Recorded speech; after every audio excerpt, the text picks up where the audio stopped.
Bana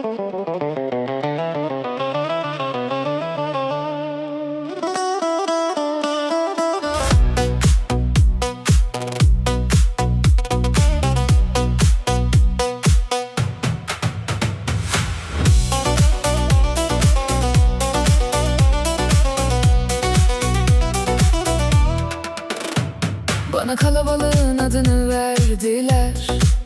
Ben sessizliğin harfleriyle yazıldım. Aynı gökyüzüne bakan gözler içinde başka bir yıldız aradım hep. Ne en önde yürüdüm, ne de en geride kaldım.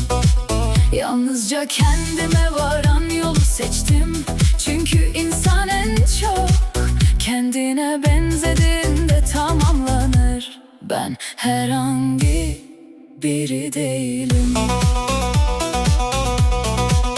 Bir taşın sabrını öğrendim, bir nehrinin adını. Rüzgar önümden değil içimden geçti.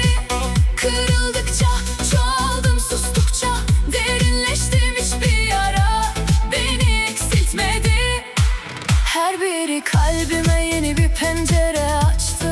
Hayat bana kapılar kapattığında ben duvarlarda gökyüzünü aradım. Ben herhangi biri değilim.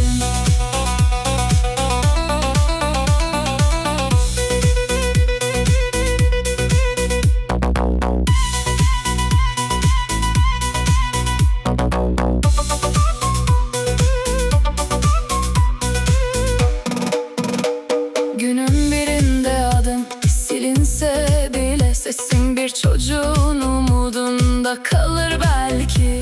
Bir ağacın gölgesinde, bir yolcunun cebindeki küçük cesarette, geceyi yaran ilk ışıkta. Ben geçip giden bir gölge değil, kendine doğru yürüyen bir ömrüm. Ve son nefesinde bile dünyaya tek bir cümle bırakırım. Ben herhangi biri değilim.